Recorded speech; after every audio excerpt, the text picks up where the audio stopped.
you. Thank you. Good evening. Yes, I stand between you and the cocktails, I guess. So you'll have to forgive me, but I've just come from my day job as an English professor, and I'm kind of still in teacher mode. And so I'd like to start with a question. So, why are you here today? Of course you're here because this summit is important, because the topics we're discussing are critical to our children, our schools, and to our economy. You're here because you're passionate about finding bipartisan solutions. But there's another reason as well. Everyone who is here today, everyone who cares this much about education has a reason.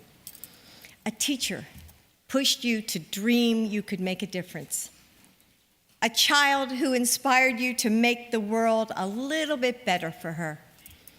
A time when you realized no one else was going to do the hard work of changing things if you didn't answer the call. Well, we all have a reason why we're here today. Mine is my grandmother. She taught at an old-fashioned one-room schoolhouse, crammed with 3 grades of students. Some days, she would take me with her to her school. And when I was lucky, I got to ring that brass bell that called her students to class. She was a good teacher. She loved it. And her students could tell. She didn't just teach letters and arithmetic. She opened up worlds for the kids that she taught. When she read to us from Charlotte's Web, Harold and the Purple Crayon, and my favorite, Mary Poppins, she was spellbinding. And every child who passed through the walls of her little classroom became enchanted, including me. I wanted to do that. I wanted to help kids see the world in a different way. I wanted to show them how books about strangers in far-off places could teach them about themselves. I wanted to help them find their own voices through writing. I thought if I could do what she did, if I could set just one student on a better path, that would be really special. I've been a teacher for more than 30 years now. Shortly after we moved to DC, I started teaching at Northern Virginia Community College. And as I said, I continue that job till today. Through the Biden Foundation, I'm continuing the work that we started as Second Lady, advocating for community colleges. And as chair of the College Promise, I'm working to help cities and states across the country create pathways to free college for hardworking students. Every day I get to do this work. I'm so grateful that I chose to follow in my grandmother's footsteps, because every day I see just how powerful education can be. I teach veterans seeking to translate their hard-earned skills into a civilian workforce. I teach single moms hoping to make a better life for themselves and their families. I teach refugees looking to find community in a place they thought might never feel like home. When I first started teaching, about 1 million years ago, I was a reading specialist and helped high school students overcome years of frustration and finally learn to read. Through teaching, I've been able to give my students the gift of confidence, of connection, and hopefully inner strength. And in return, they've given those gifts right back, sometimes in surprising ways. A few years ago, I had to tell my class that I would miss the next session for personal reasons. My students have a lot of shining qualities, but boundaries are not one of them. So they immediately began shouting, Dr. B, where are you going? Well, my sister was having a stem cell transplant, the first of her cancer treatments, and she would be isolated in a hospital room for 6 weeks. I tried to explain with as much composure as I could muster, but, the words caught in my throat.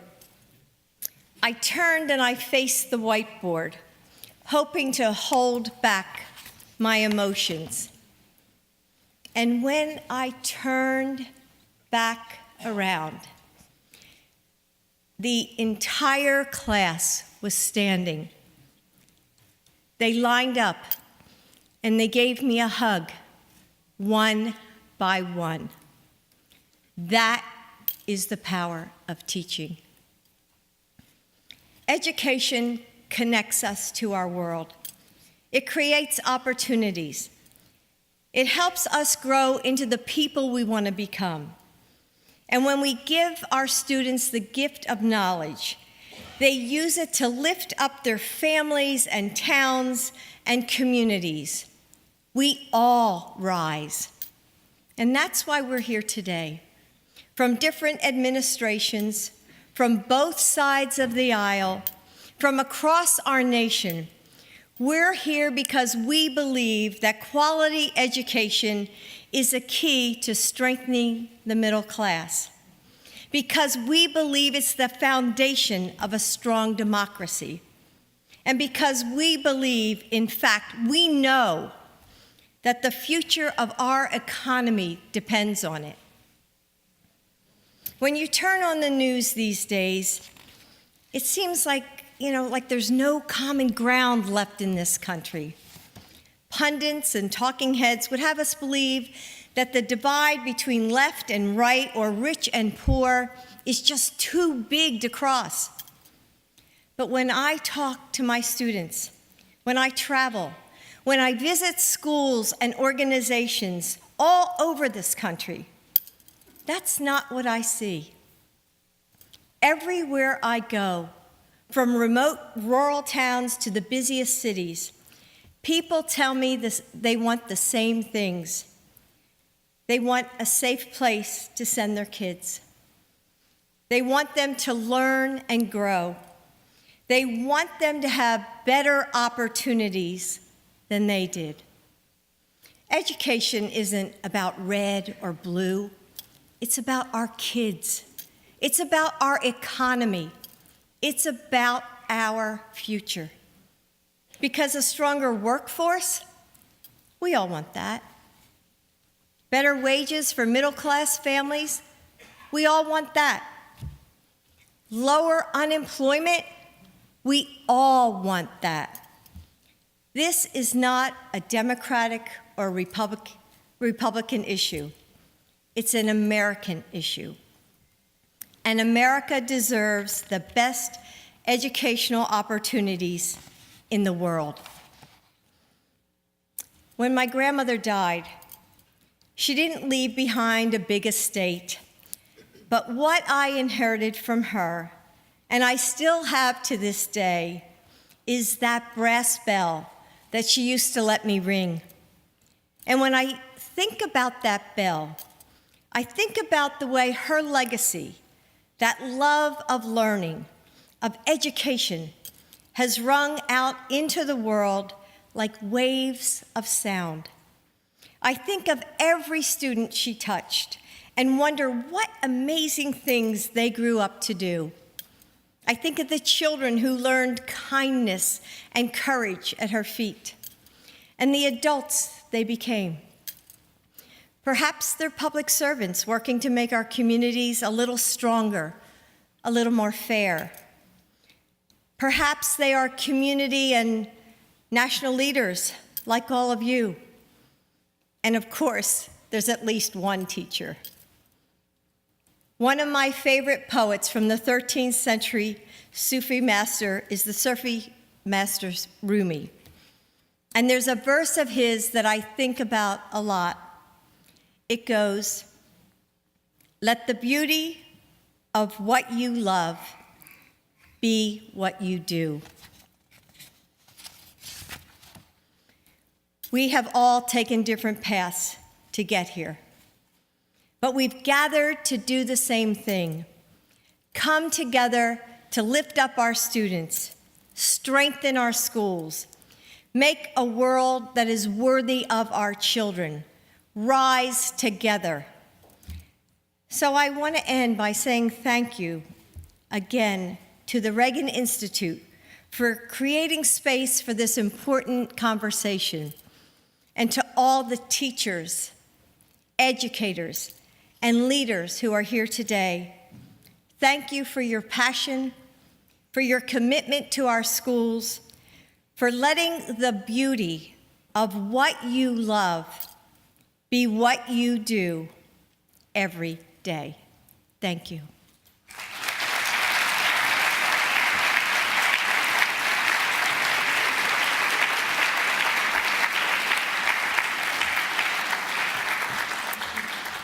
And now it is my pleasure to introduce our expert panel. With us are 4 former U.S. Secretaries of Education who've served our nation. No one understands the challenges and opportunities we face better than this group.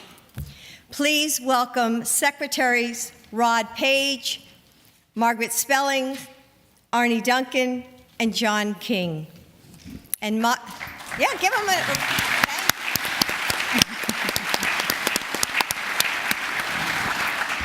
Moderating our session tonight is a White House veteran of a different sort, a pioneer in the world of political reporting, Anne Compton. Thank you. Thanks, Anne. Good afternoon. Welcome to the final act. And when you've heard a lot about risk and challenge over this day of conversation, I have the 4 that I am going to introduce in chronological order to get started, to talk about, Madam Secretary, Mr. Secretary, in what ways do you personally think that the report, the release, since the release 35 years ago, in what ways are Americans' education still at risk? Secretary Paige. I think the release of the NAEP report demonstrates the many different ways that we are still at risk. And I like to use the language of the report. Say there's a rising tide of mediocrity threatens our future as a nation and as a people. And it is a good example and a good statement of our present condition. That's where we are now. We are still at risk, maybe even at greater risk. Specifically, greater risk in what way? In ways that we're not performing the kinds of processes and practices that we need to provide the kind of education for our children, especially low-income children, children with disabilities, all of our children, to become citizens of the United States, strong citizens of the United States, reach that potential and be able to contribute to us as a nation. Secretary Spellings. Well, one of the things I'm worried about right now is, and it was the case prior to the release of the Nation at Risk report, and that is a lack of a sense of urgency right now. I mean, we all served in a time when we had presidents that were really using that national bully pulpit to drive closing the achievement gap and on, and I think people are exhausted with education reform, or feel like it's not possible to close the achievement gap. And so I think the boulder is drifting back down the hill because of a lack of urgency around the imperative of closing the achievement gap. Mm-hmm. Secretary Duncan. I guess a lot worries me. I think the biggest thing now I feel is that as a nation, we don't have any education goals. And I think for us, we can have lots of honest and vigorous debate around strategies to achieve goals. I think you see folks here on this stage who worked in an extraordinarily bipartisan way. And I'll just say personally, these 2 previous secretaries were amazing mentors of mine. I learned a lot from them. I was so happy to have John take over when I left. But I think there's some goals that I would propose: much greater access to early childhood education, high quality, We got high school graduation rates to 84%. The goal should be to go to 90%. We want 100% of those graduating from high school ready for college and careers. We should try and lead the world in college completion rates. This is what Margaret's working on now. We're not close. For me, none of those goals are left or right or R or D. But if you ask anyone in the current administration what their education goal is, I don't think you'll get a coherent answer. That worries me. Secretary King?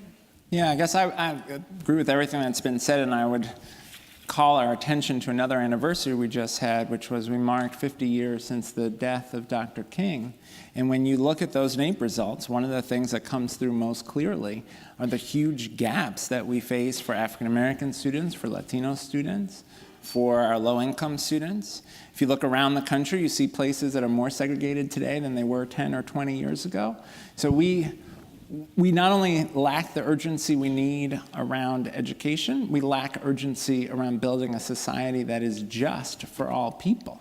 And until we get that sense of urgency back, the things for which Dr. King lived and died, we will continue to fall short.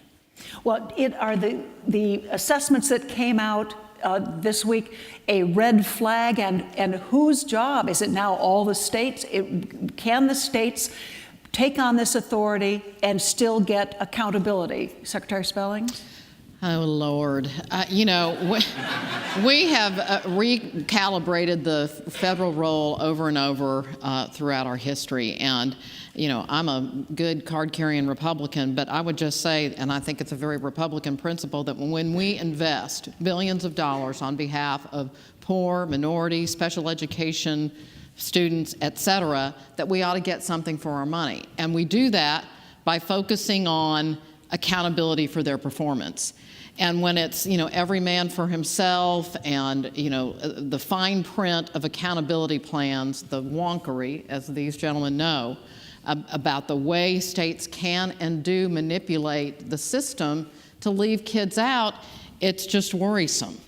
And so, you know, I want to believe, and I do think the strategies, the action have to be at the local level and have to be embraced in that way.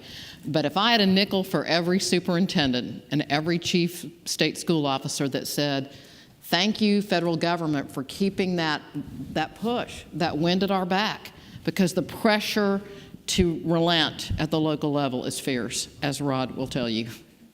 Yes, you know, I think part of the thing is I think we as a nation have really not, we say goals, but we really have not focused on them as goals.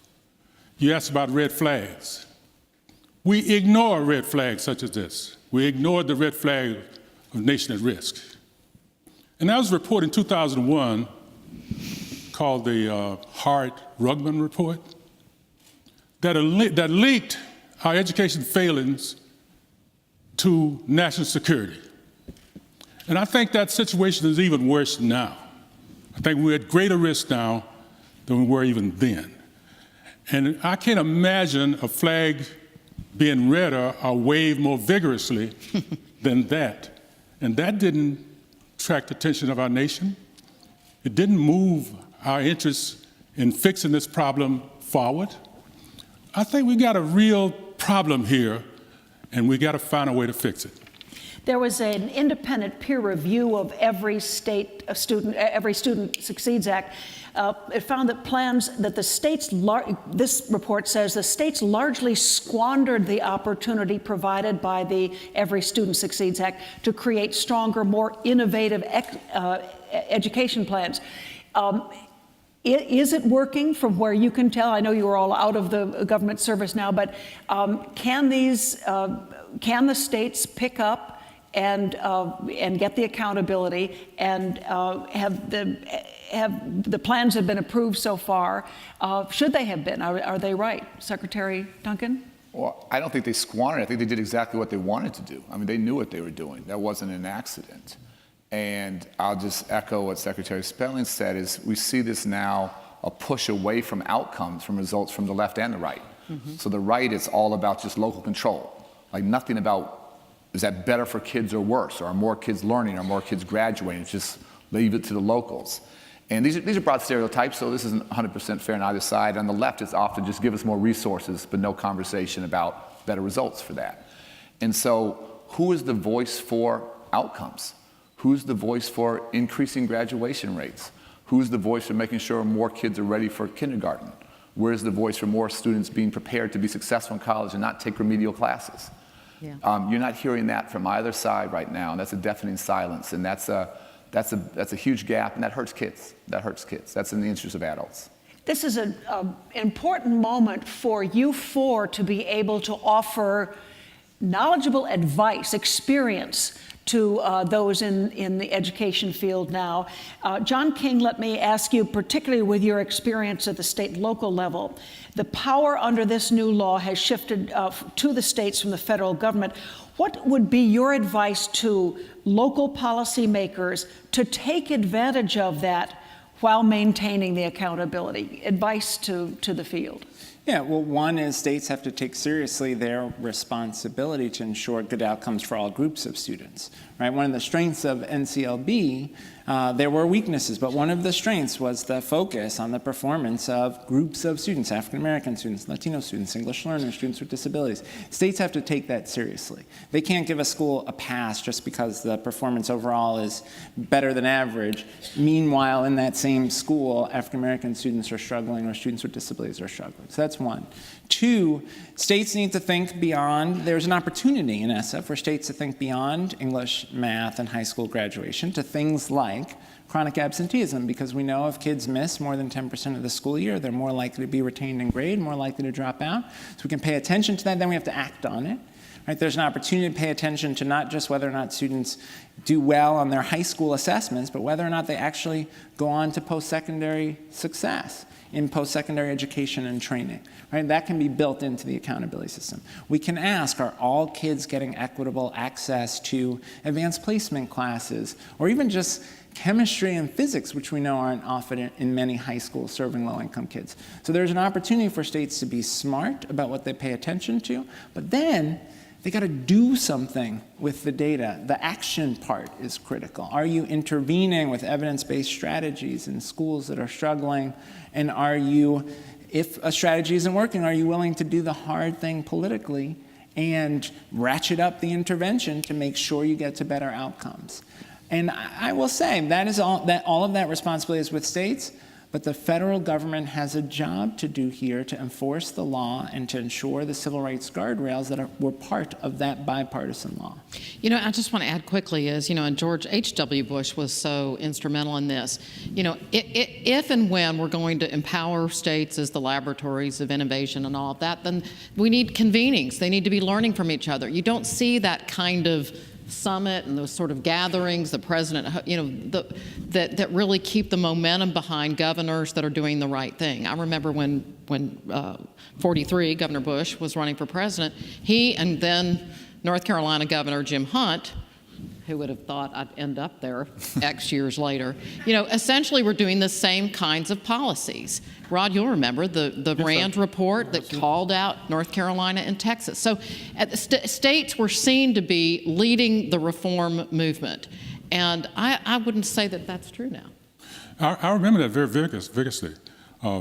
Bush 41 convened all of the governors in Charlottesville to talk about education. President Clinton was one of the leaders in that group. Exactly. Bush convened it. He was one of the spectacular leaders there. And what came out of that was accountability systems and standards. And over a period of about 10, 15 years, we began to see real progress at what was going on, until the guardians of the status quo finally got themselves together and began to roll the situation backwards. And, you know, it may be necessary for us, once again, to convene all of the governors and talk about this issue, because I still believe that the national report for national security for the 21st century that linked our educational situation for our national well-being is ready to go again. We need it one more time. Quick question. I'm all for convenings. Who should convene them? The President of the United States. And the governors should be. That's what happened with Bush 41. Bush 41 convened them. All 50 governors attended. I just think the leadership's not there, quite candidly. Well, I'm not making a point like that. I'm just pointing out what did happen and what progress we made. Well, that was a leading question. Maybe we convene them. Maybe we convene them. Well, it may be, but we need to elevate. We need to elevate the national concern about our education failings. I agree with that. I agree with that.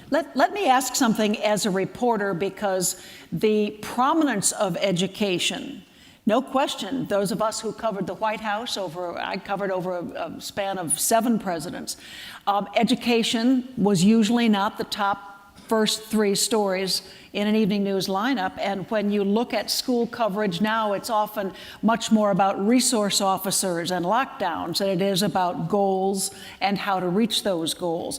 Let me start with you, Secretary Duncan. Considering this current media climate,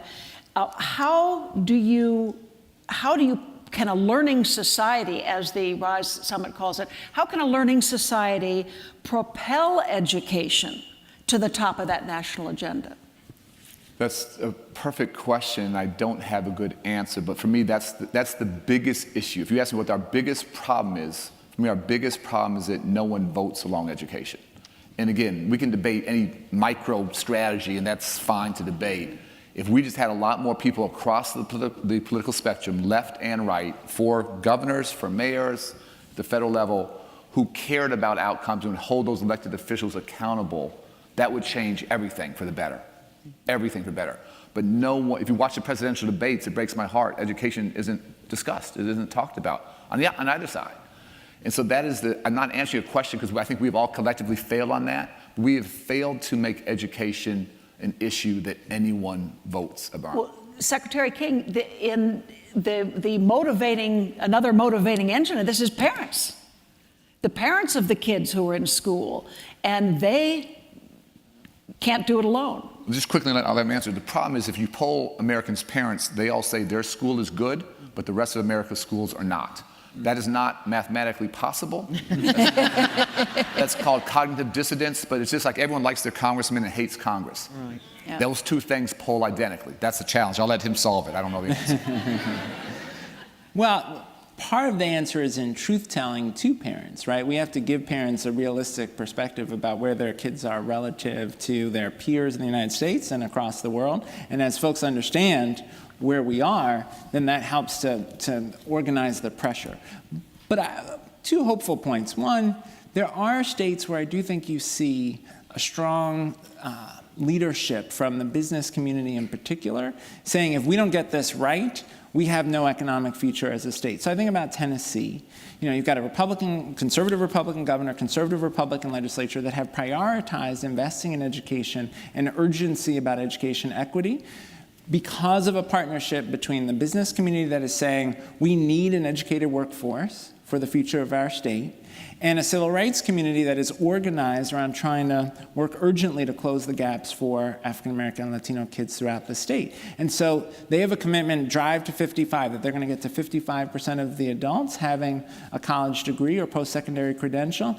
And across sectors, people talk about the Drive to 55, higher ed, K-12, business community, civil rights community. That's powerful.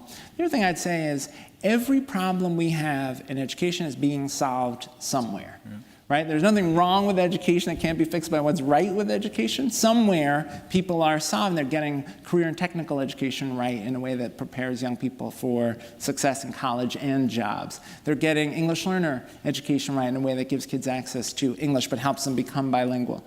The question is, do we have the will to take those things to scale? Here's an example. For example, I agree with that completely. For example, even with the stagnation that we see on the report that we just looked at. But when we look at it very carefully, there are islands of excellence there. Mm-hmm. Look at what's going on in Florida. We see the principles of what created the environment in Florida. We see the leadership that Governor Bush provided in Florida that brought that situation to the gold standard that it exists now. And so our problem is we don't learn from the issues. We just repeat the bad things over and over again. But here's an issue that we've got to decide upon. We've got to confront the gardens of the status quo and find a way to move forward. And I was going to say, build on John's point about, the drive to 55. We need an awareness campaign or a moral imperative that people can rally around. And, we did that with No Child Left Behind when people said we needed to challenge the soft bigotry of low expectations, language like a new civil right. I mean, maybe civil rights are not fashionable now. I don't know what. But what is it that will unite us around this shared value, this imperative of making improvements? Maybe it's economic growth, maybe it's civil rights, maybe it's both, but it's kind of, we've drifted. And what is it that is our, Condi Rice said this morning, our country is organized around an idea, not around a racial group, a religious preference, or whatever. An idea that education is the great equalizer, and somehow we forgot that. Just quickly, the Tennessee example I think is so important now because it's real and it's current. So you have a governor who happens to be a Republican. I had dinner with him recently, asked him what does he consider some of his greatest successes. He puts at the top of his list free community college for all. That's historically not a Republican idea. And so we need to encourage leadership on both sides who are willing to do non-traditional things and challenge their base a little bit. But the fact that drive to 55 is being driven by his push to create not a K-12 system, but a pre-K to 14 system, that's very different thinking, and we just don't see enough of that, and then we don't reward it, and Margaret, we don't have not enough folks replicating that. Well, until you get a college president running for president of the United States, that always seems to help an occupation or a point of view, getting somebody running for president. But those of you, I thought you were asking me to run for president. Just kidding. Hey, that'd be a good primary, boy. Considering I asked you all for advice that you could give to state and localities, are there, I would like to switch and ask you to look back at each of your tenures, some of you longer than others, and I'm going to start with Arne Duncan because I think you may have been in a secretary's office longer than the others. Would you look back at your experiences and think about where you made the most progress, and then also where something you thought would go through ran into a speed bump? Think back to those early. Sure, I always talk about a couple of successes and a couple of failures, and to be clear, the successes are never enough. You always want to do more and go further, so this is not ever mission accomplished, but success was a huge investment in high-quality early childhood education that historically never happened at the federal level, more than $1 billion. That was fantastic. Talked about high school graduation rates at 84%. We were record highs. Again, I wish the national goal was to get to 90%, but no one's talking about that. We got $40 billion for Pell Grants without going back to taxpayers for nickel. Went from 6 million Pell recipients to 9 million. In part because of that, we had another 1 million students of color go on to college. So those are things that you feel really good about, but again, all of it you would like to do more. On the failure side, the flip side of the early childhood is the demand was so much greater, there's so much more need out there, and we would have liked to have made a multi-billion-dollar investment so that we would not have millions of kids across the country starting kindergarten a year to 16 months behind. And candidly, we weren't able to get some of our Republican friends to make that kind of match that would have matched what states wanted. Not to go on too long, my hardest conversations was a Republican governor in Mississippi who was devastated that we couldn't give him more money for pre-K in Mississippi. And kids needed everywhere across the country, but nowhere more than Mississippi, so that one really hurt. Second failure was our inability to get financial aid for Dreamers and any kind of immigration reform. And the fact that we are marginalizing kids who work so hard and play by all the rules and tell them they can't go to college, that just breaks my heart. And I'd argue our biggest failure was our inability to get anything done in terms of gun control. And President Obama's talked about this. I've talked about the hardest day of his presidency, and he had some hard days, was the day of the Sandy Hook massacre. He went down the next day. Vice President Jill's husband and I went down a couple of days later, and the fact that after that we got nothing done. And this is a tough thing to say, but I've been dealing a lot with the kids from Parkland, Florida, and going back and forth, and they've been in Chicago. And had we got something done, maybe the Parkland massacre doesn't happen. And now we have Parkland students taking the issue to a new level in a faster. They have a chance to succeed, but we failed. We failed, and hopefully they'll succeed where we didn't. Yeah. Secretary King, you picked up from Arne Duncan. Talk about your year. Yeah. I mean, I think in many ways, the fate of ESSA implementation will determine how good a job we did in that last year in trying to set the table, at least for some states who want to do the right thing, to do the right thing. You know, we positioned the federal government to enforce the civil rights guardrails of the law. The current administration, in my view, is not doing that. But there is the opportunity for states to use ESSA on behalf of equity. You know, the thing that I worry about, and I agree with everything Arne said, both about the progress and the struggles and work undone of the Obama administration, the two things I would add, school diversity. We have to acknowledge that in this country, we are not fulfilling the promise of Brown versus Board of Education.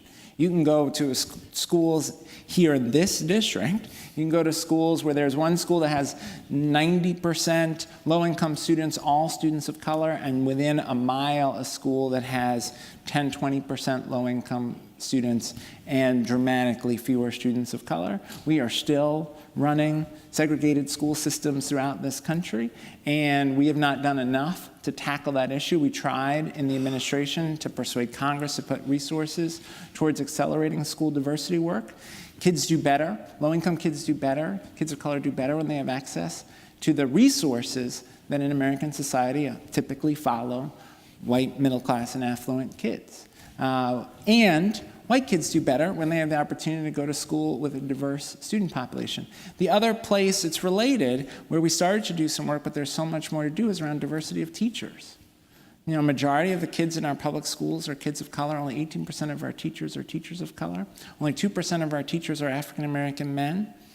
And we know that kids of color need to see role models in classrooms, but white kids also need to see teachers and school leaders of color. And so the hard conversations around race are urgently needed in this country, and we just haven't gotten as far as we need to. But parents want their kids to go to school very often as close to home as possible, and there you get into the geographic and the neighborhoods and a much broader segment of what makes those decisions come true. No question that housing and housing segregation and school segregation are interconnected, but there are many places around the country, including this city, where the schools are more segregated than the housing, right? And we also know that folks are very willing to go a little further for things they want for their kids. A Montessori school, we have some very strong public Montessori schools around the country, people will go a little further. An art school for their kids, people will go to a neighboring district to get that art school. A great career and technical education program where you graduate with an associate's degree and a high school diploma and first in line for a job, people go a little further for that. But we make the choice to maintain a segregated society, and we do that at our peril. Secretary Paige, I covered the No Child Left Behind effort, and it was like one of the second or third week of the administration when the whole week by the president was devoted to education. Margaret, you were domestic policy chief.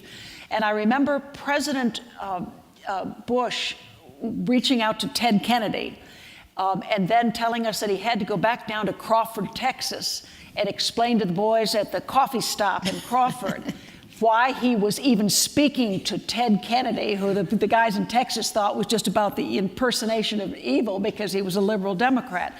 That issue, Secretary Paige, was one of the most unusual I covered in that era because it did bring together, and it took a lot of effort to get, so that obviously an achievement that you can hold up as the bright torch. Absolutely. It was a bipartisan initiative. We've not seen much like that since. We refer to the big four in the congressional part. Kennedy and Gregg in the Senate, Boehner and Miller in the House, working together. They are really the authors of the No Child Left Behind Act. President Bush proposed it, initiated it, got them to going, but I had the blessing of being able to sit in the company of those four men and watch them work together on a real critical issue for the United States of America. And I saw no partisanship. I saw them working together and making the situation much better.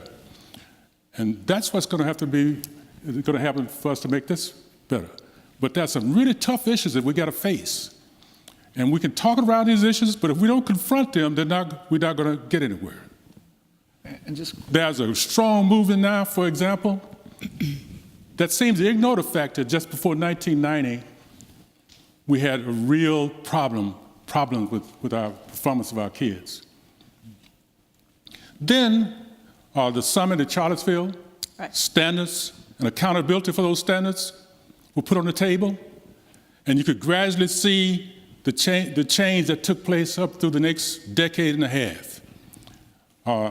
And accountability was a central part of it.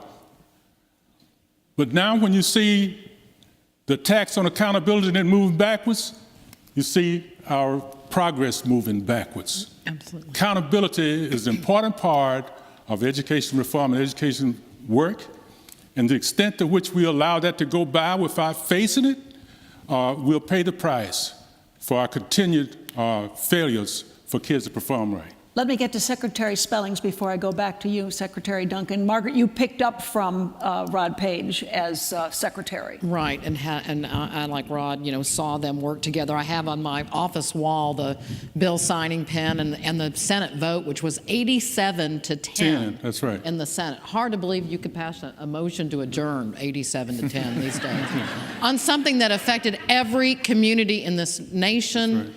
A major piece of legislation, obviously. And so, it said that every kid matters, and it had muscle in it. And, and it worked. Right. That's the main thing. It really worked. And then, of course, the Obama administration built on that with the race to the top and so forth. And so clearly that's a high water mark. With respect to failings, in the giant scheme of things, the fact that we didn't get comprehensive immigration reform done, and we were pretty darn close, as you'll recall.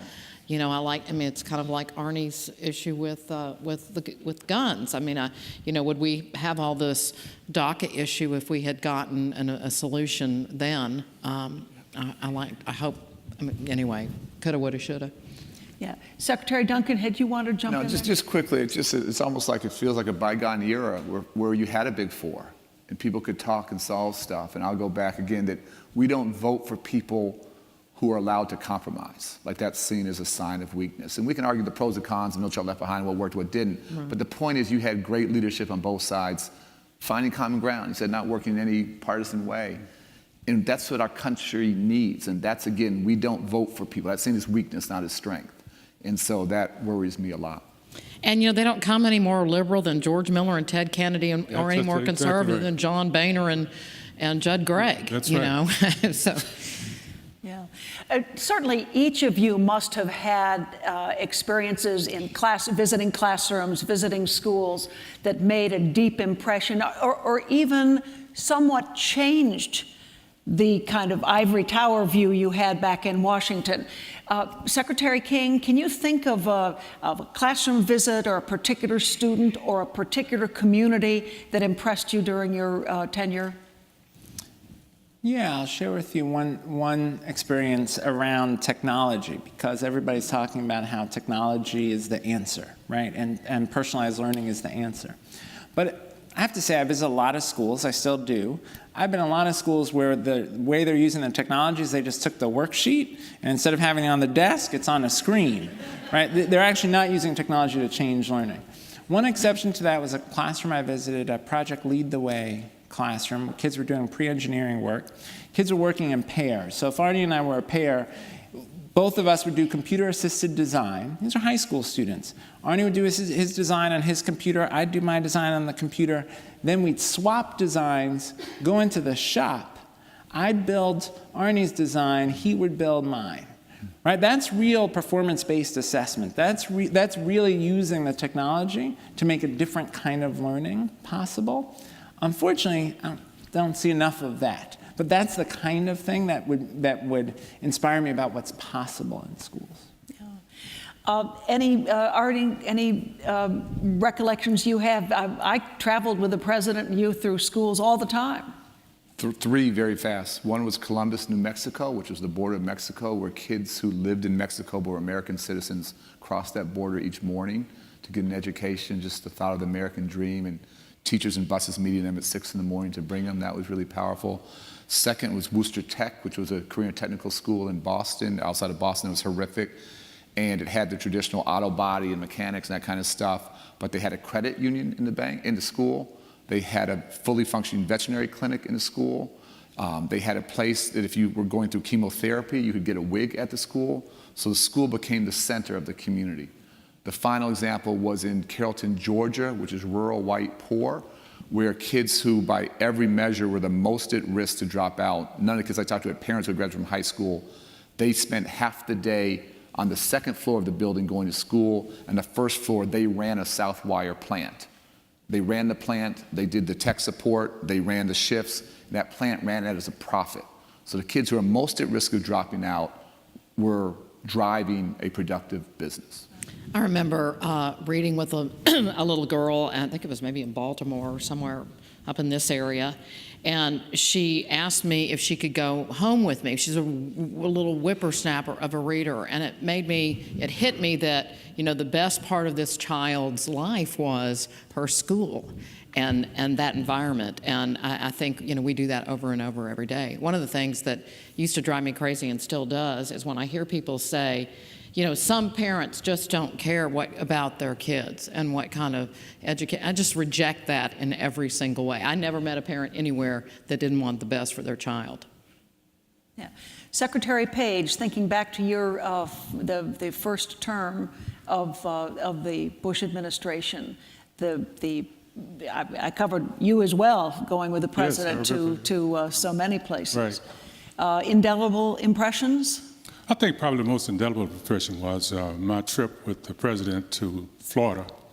When we got the news about 9/11 and seeing what occurred at that moment, and finally staying in Florida for several days because we couldn't get flight back to Washington. I've said some comical things to the president one time. He left, you know, and so I said to him one time when I got back, I said, Mr. President, you know, I go all over the nation promoting No Child Left Behind for you, but you left me in Florida. I was there with them, standing in the classroom, second grade classroom, and I remember writing in my reporter's notebook, 9:07 a.m., Andy Card whispers, because nobody interrupts a president, even in front of a classroom of second graders. Right. And he stood and went into the next room and got the news about the attacks. And we came outside the small pool of reporters who were with the president. We went out into the parking lot, and R.A. Fleischer, the press secretary, comes over and says, keep the president your camera right here. The president's going to come make a statement. I said, no, he's not. We're in a parking lot. This camera's not plugged into anything. But the cameras, the live cameras in the cafeteria where the president was to speak, are already up and running. The world is watching those. So they decided they would go into the cafeteria. They didn't want to scare the kids. And I do remember the president speaking for less than 1 minute and then saying, and Rod Paige will stand here and explain to you the rest of the education. We prepared for that meeting, and we had a meeting to discuss how we're going to handle the meeting, and my job was to introduce the president. That was my job. That's all I prepared for. And the president left the meeting to me, and I'm standing in front of all these people from Florida and news people all over the place. Wow. That's an indelible moment. We've got time to cover two more areas. And the first one, I'm going to start with Secretary Spellings on this. As the RISE planners told me as they put this together, that this room is filled with leading minds on education in the 21st century.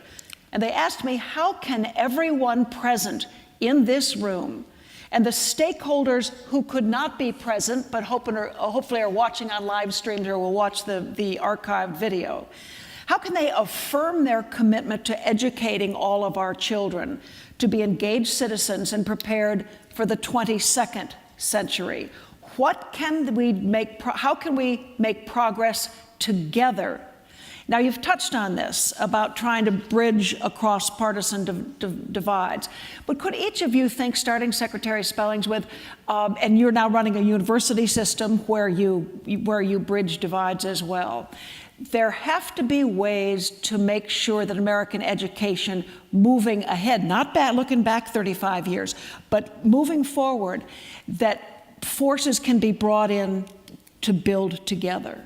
Yeah, I think one of the things that, and this is true at the state level, it certainly was true in Washington, we have to refresh and reinvigorate this combination of the business community and the civil rights community, who were a mighty force in causing the standards and accountability movement and whatnot.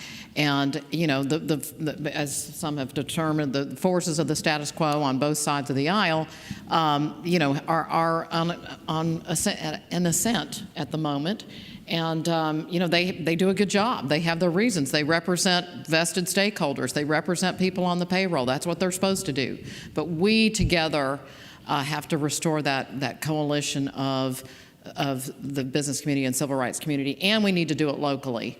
So for a university president, in my case, running 14 teacher preparation programs, that means how do we make sure that our teacher prep programs, as the #1 producer of teachers in North Carolina, are using research-based strategies and focusing on standards and the kinds of learners that those teachers are going to meet when they get in their classrooms.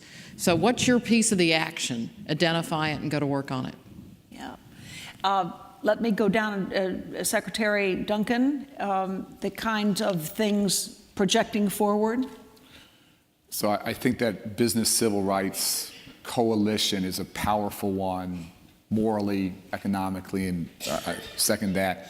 I worry about the breakdown of our democracy and, again, being able to find compromise and work together, so way beyond just education or reading and math, how we participate in a civic democracy.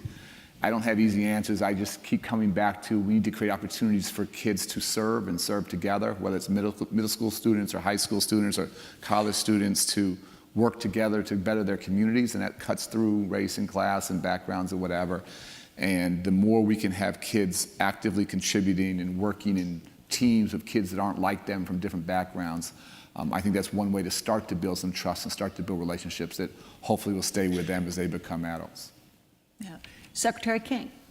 Yeah, I'd build on Arne's point about the strength of our democracy. There are a bunch of folks in this room who are working on issues of civic education.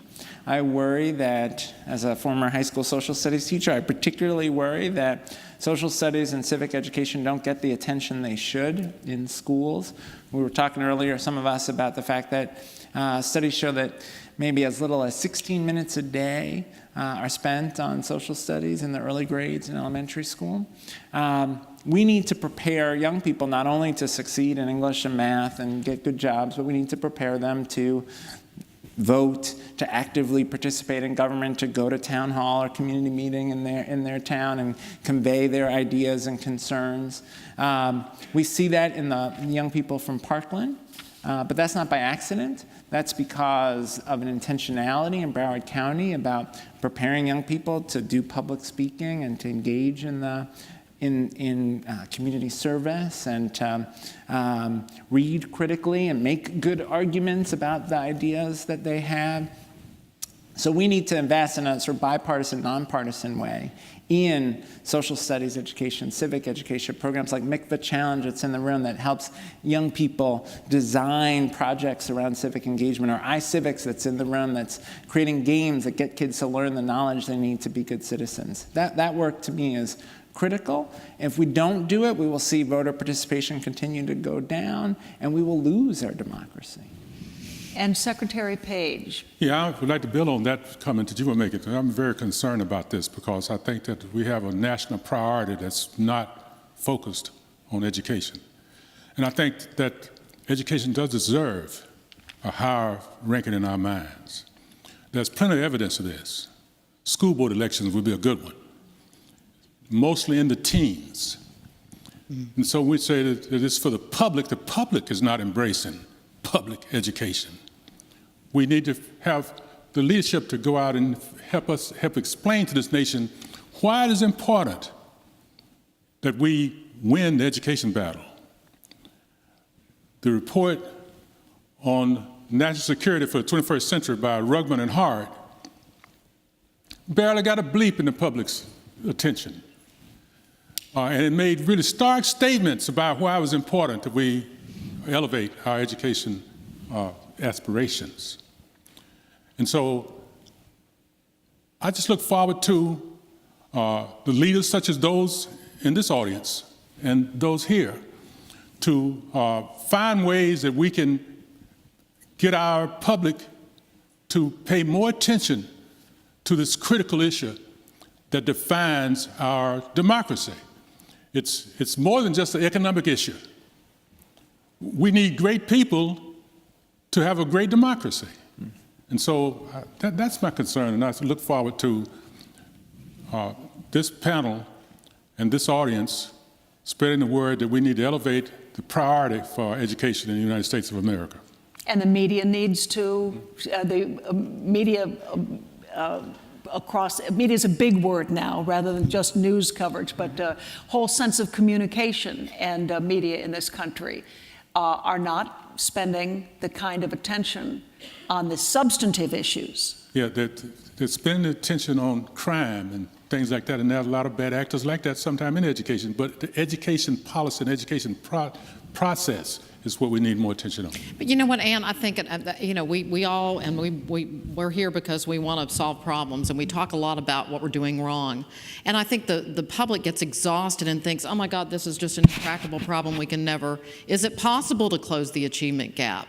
To challenge the soft bigotry of low expectations, to set high expectations that people can and do and will meet. And so I would challenge the press to start, telling some of the stories that we all know exist about where it's working. We know what to do.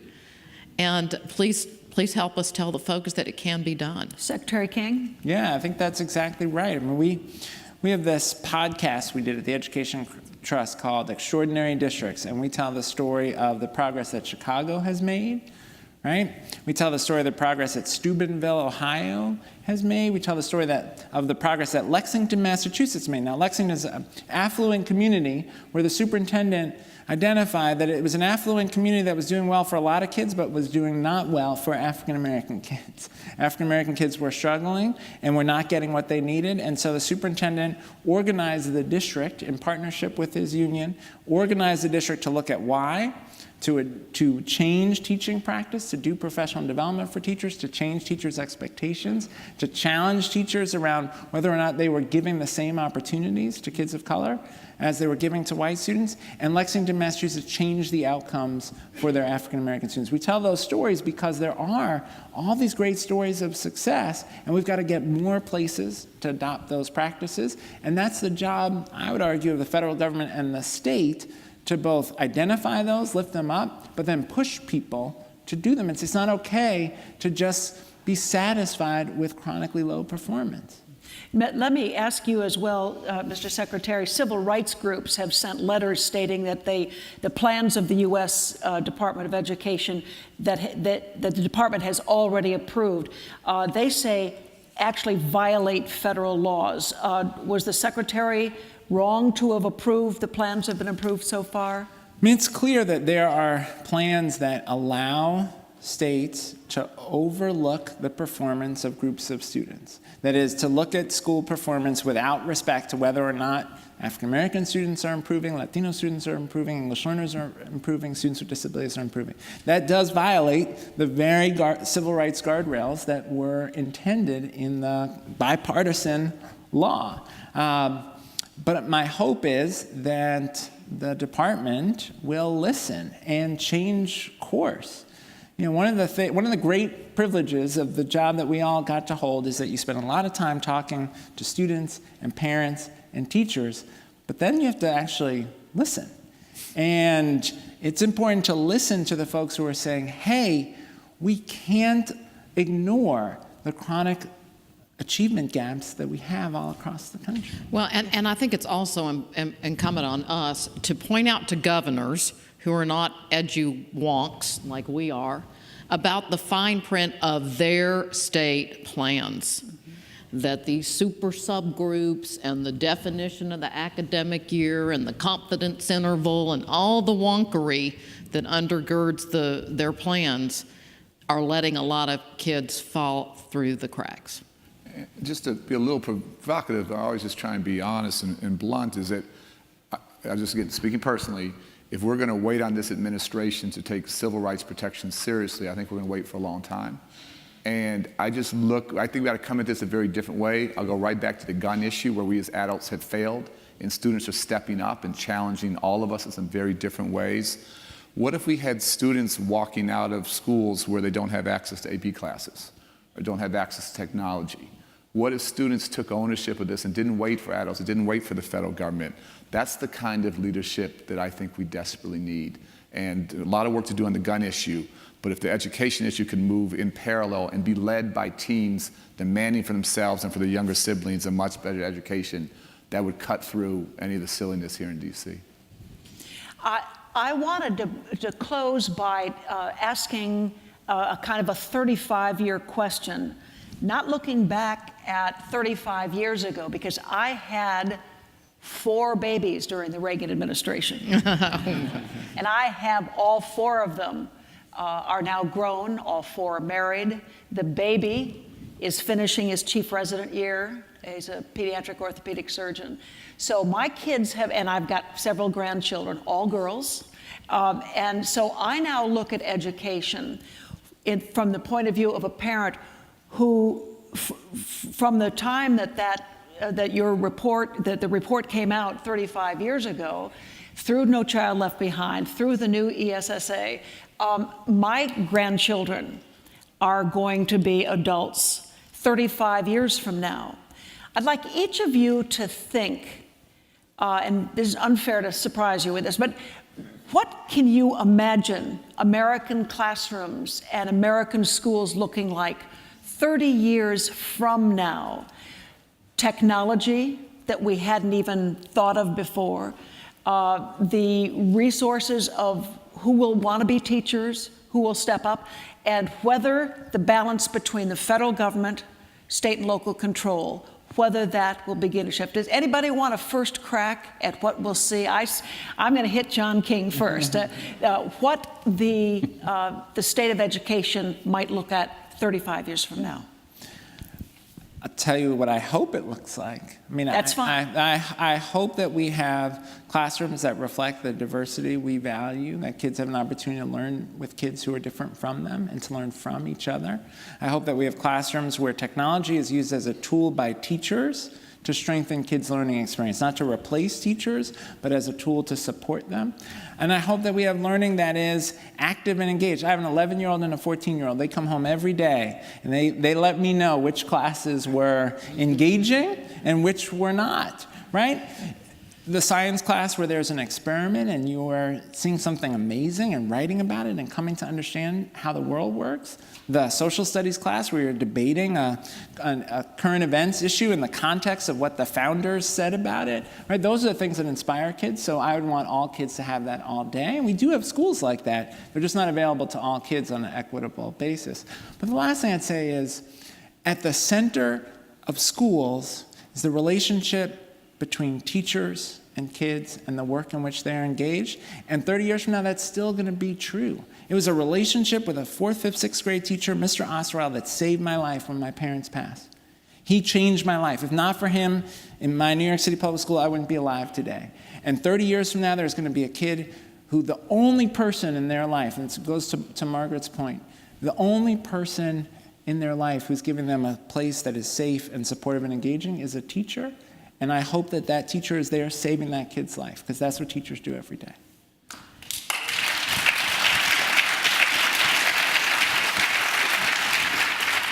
I think this is going to be true more in secondary and post-secondary education, but I can imagine, maybe this is a little more cynical, kiosks or, kind of transactional centers where students who have learned online and at a library and in a workplace and in an apprenticeship and whatnot, they are going to evidence and proctor a test, take a proctored test, basically just, get the servicing of their gathering of their credential and their learning that is happening all around them in a million different ways. And I worry that this institution that's known as our public schools and our public institution system will be trimmed. It will exist in elementary and middle schools maybe, but that there'll be a trend towards just every man for himself, go get it where you find it, come, take a test, evidence it, and there'll be some value in some of this because it'll be ubiquitous, it'll be free, it'll be whatever. But there's a lot of worrisome elements. Technology is a great tool and but it does take away so much of the personal contact, exactly what you were saying, Secretary King. Arne, Duncan, do you want to take a crack at what it'll look like when you turn 60? Well, we have 100,000 schools. I don't know how many classrooms, so the short answer is going to look radically different, and it should look radically different. I'll just say, Anne, that for me, one of my biggest hopes would be the pride when you just spoke about your son who's becoming a doctor. I would hope that we could have the same pride if our children were becoming teachers, and I don't think we're close to that right now.